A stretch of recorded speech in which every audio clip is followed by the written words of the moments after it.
Hello everyone, welcome to this channel. This is शिक्षा with Diksha and my name is Diksha Verma और ये video पहली होने वाली है इस YouTube चैनल पे। तो इस टॉपिक का जो आज डिस्कस करने जा रहे हैं उसका नाम है ancient education system in India.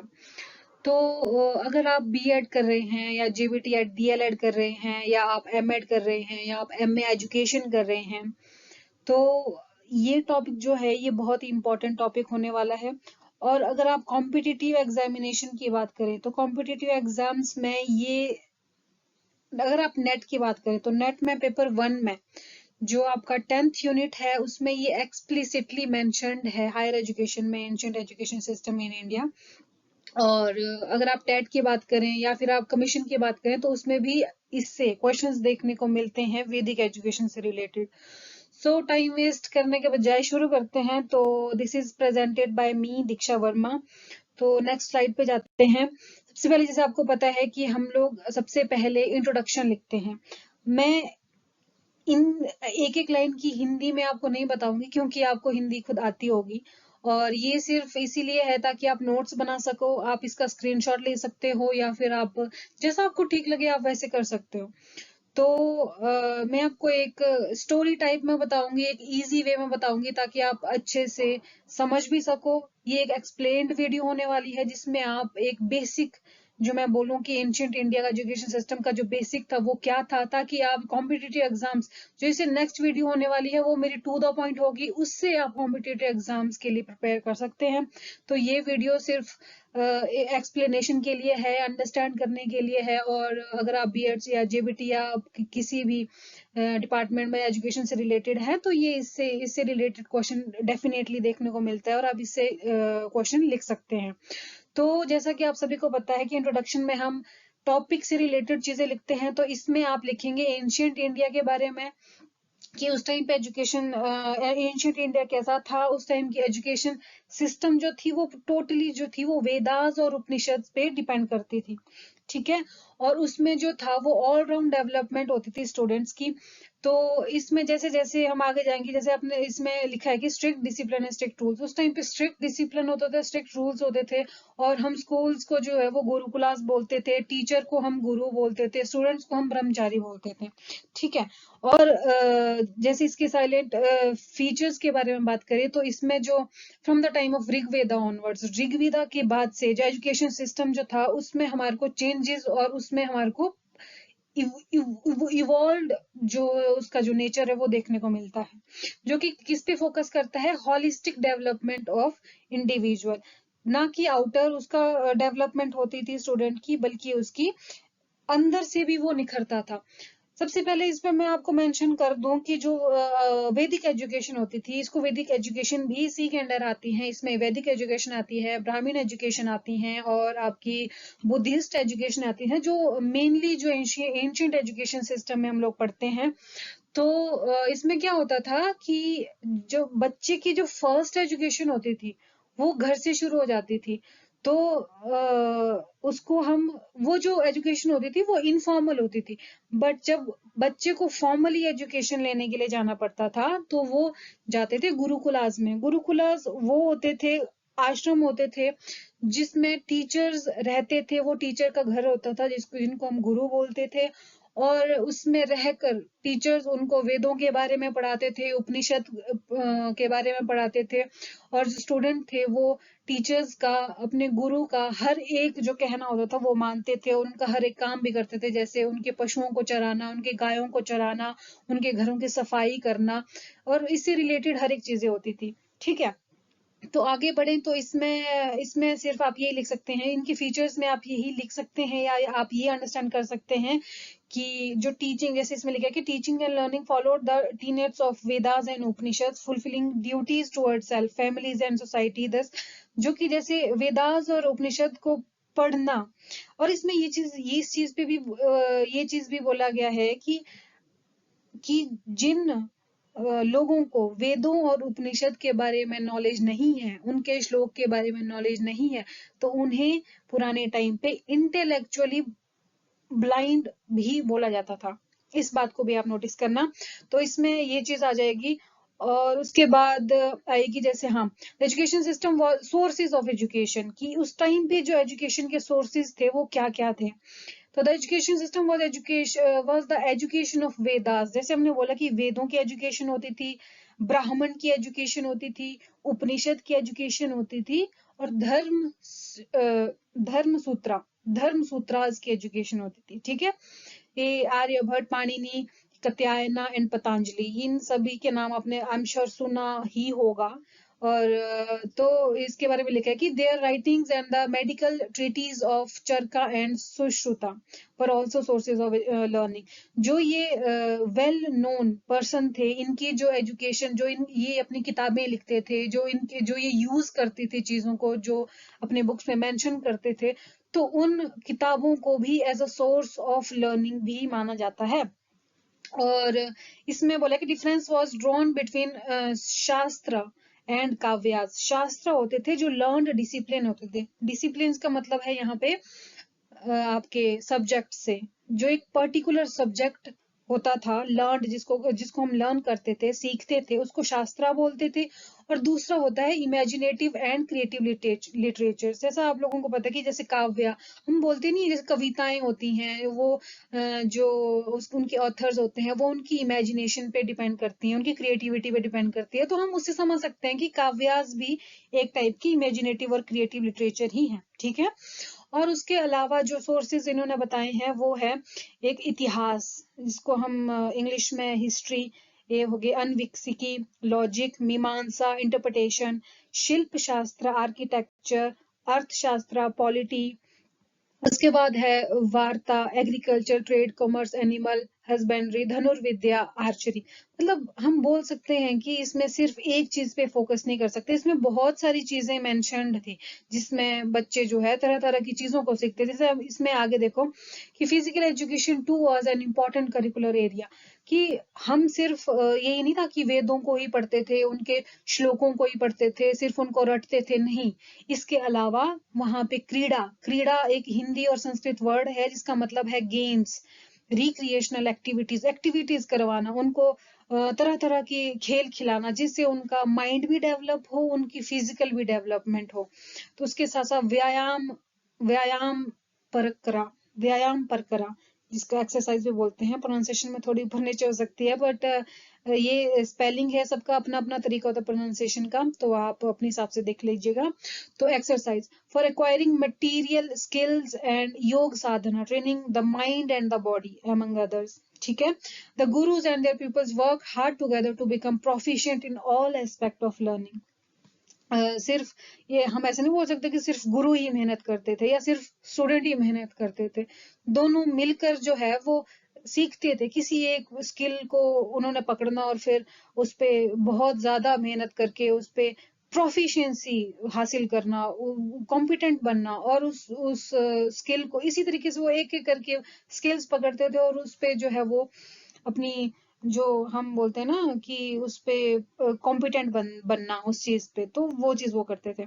ठीक है, इसी तरीके से people at there advance stage of learn. हाँ, इस चीज पे भी, ये चीज भी इम्पोर्टेंट है कि जो जैसे बड़े स्टूडेंट होते थे जो ऑलरेडी सीख चुके हैं कुछ चीजें, तो वो जो स्कॉलर स्टूडेंट्स होते थे वो छोटे लेवल के स्टूडेंट्स को पढ़ाते थे, यंगर स्टूडेंट्स को पढ़ाते थे।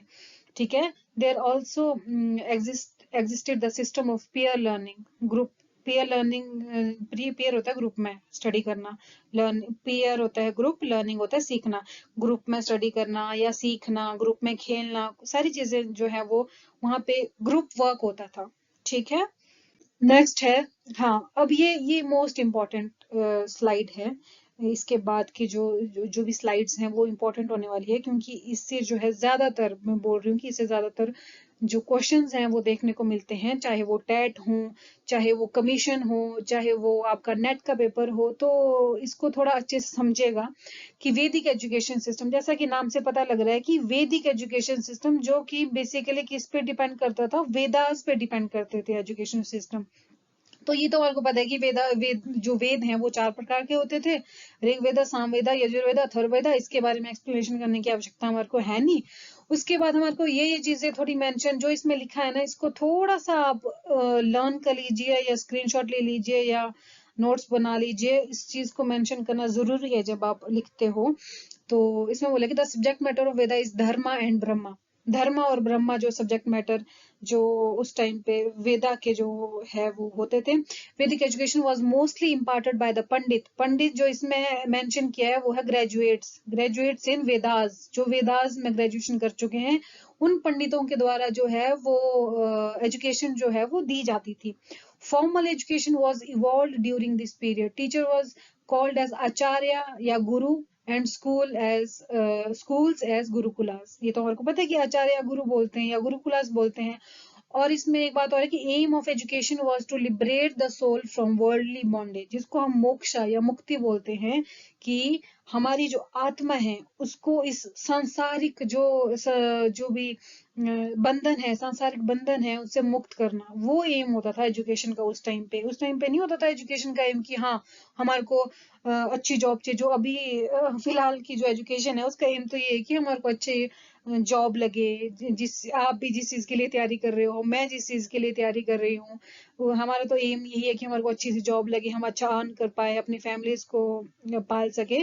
तो उस टाइम पे जो मेन एम होता था, मेन एम की बात कर रही हूँ, जनरल एम तो चलो उस टाइम पे भी गृहस्थ जीवन भी जीते थे लोग। तो मेन एम जो होता था वो होता था टू लिबरेट द सोल, हमारी आत्मा को जो है वो सांसारिक बंधनों से मुक्त करना। ठीक है।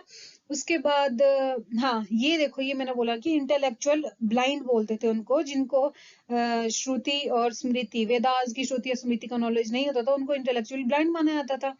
और इसमें जो प्राइमरी एजुकेशन, जैसे हम अभी भी तो प्राइमरी एजुकेशन और हायर एजुकेशन लेते हैं ना, उसी तरीके से प्राइमरी एजुकेशन और हायर एजुकेशन होती थी। प्राइमरी एजुकेशन होती थी वो होती थी फैमिलीज में। जब बच्चा बड़ा होता था तो फैमिली में उसकी एजुकेशन होती थी इनफॉर्मली। उसमें कोई स्ट्रिक्ट ऐसे डिसिप्लिन नहीं होते थे कि आपको एग्जाम होगा, ये करिकुलम है, ये सिलेबस है, नहीं।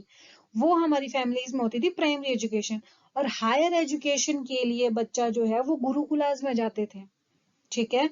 और गुरुकुलास में जाने की जो एज होती थी उस टाइम पे, वो उपनयन सेरेमनी के द्वारा मोस्टली जो है वो 8 इयर्स की मानी जाती थी। उसमें भी फर्दर क्लासिफिकेशन है कि ब्राह्मण के लिए 8 इयर्स है, क्षत्रिय के लिए 11 इयर्स है, आपके वैश्य के लिए 12 इयर्स है। वो हम आई डोंट नो, इस स्लाइड में मैंने उसमें पता चल जाएगा आगे है कि नहीं है, बट अगली वाली में जो मैं बोल रही हूँ ना, टू द पॉइंट स्लाइड आने वाली है, उसमें ये मैंने मेंशन किया है एक्सप्लिसिटली कि कौन कौन सी एज परफेक्ट है। इसमें आपको ये इसमें ध्यान रखने की जरूरत है कि उपनयन, ये बहुत इंपॉर्टेंट वर्ड है, उपनयन सेरेमनी। उपनयन सेरेमनी या उपनयन संस्कार जो होता था वो बच्चों की 8 इयर्स के कंप्लीट हो जाने के बाद फॉर्मल एजुकेशन के लिए जब बच्चा जाता था ना गुरुकुलास में, तो ये सेरेमनी से उसकी एंट्रांस होता था। ठीक है। उसके बाद है कि this was to prepare the different caste of their different ways of living and earning of livelihood. It was not mainly intellectual. हाँ, जैसे कि हमने बोला कि सिर्फ इंटेलेक्चुअल ही नहीं था, फिजिकल भी था, मॉरल भी था, स्पिरिचुअल भी था, रिलीजियस भी था। ठीक है। और ये अटेंशन, कंसंट्रेशन और योगा, ये बहुत इंपॉर्टेंट है कि उस टाइम पे योगा पे बहुत ध्यान दिया जाता था, मेडिटेशन बहुत ज्यादा करवाई जाती थी, ताकि जो बच्चों का जो वहाँ पे ब्रह्मचारी थे वो शांत रहे, ताकि उनका दिमाग भी फ्रेश रहे और उनकी फिजिकल बॉडीज और माइंड का जो कोऑर्डिनेशन है वो भी सही से रहे। ठीक है।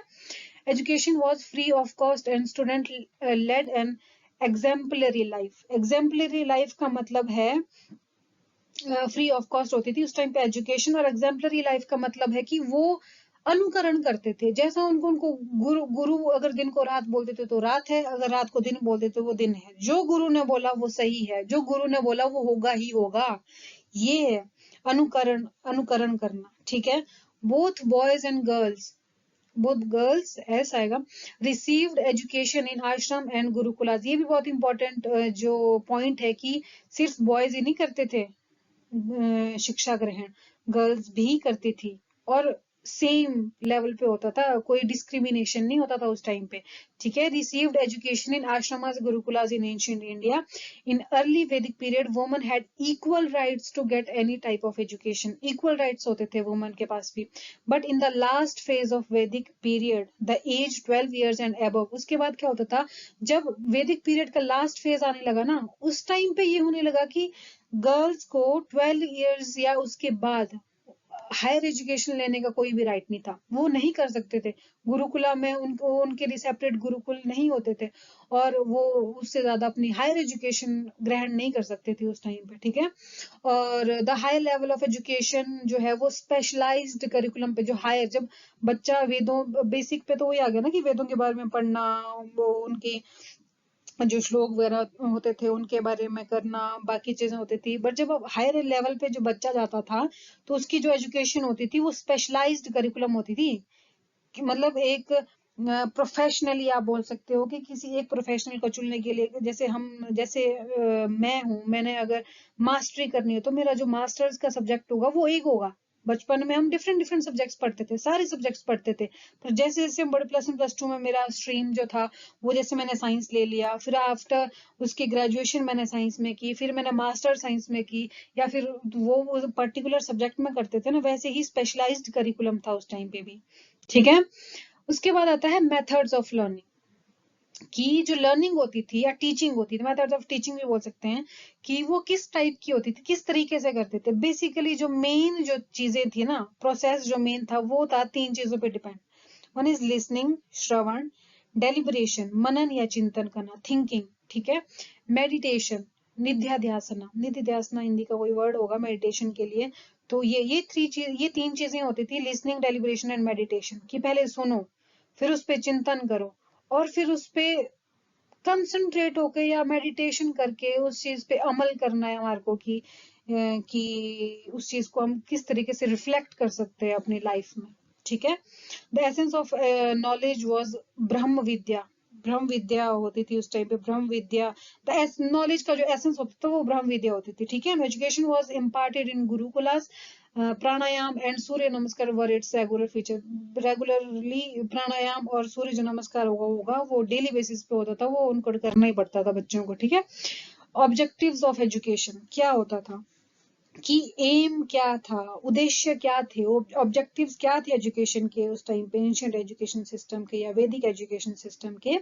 द फर्स्ट, जैसे मैंने बोला कि the first is to attain mukti और मोक्षा, सेल्फ रियलाइजेशन, और टू गेट सेल्वेशन, मतलब कि मुक्ति, मुक्ति किस तरीके से मिल जाएगी हमारे को, मोक्ष किस तरीके से मिल जाएगा, हमारी आत्मा जो है वो, जैसे मैंने बोला कि वर्ल्डली बंधनों से, सांसारिक बंधनों से किस तरीके से जो हमारी आत्मा जो है वो मुक्त हो जाएगी, वो उसका जो एजुकेशन का जो मेन एम था वो मुक्ति पाना था या मोक्ष पाना था, ठीक है।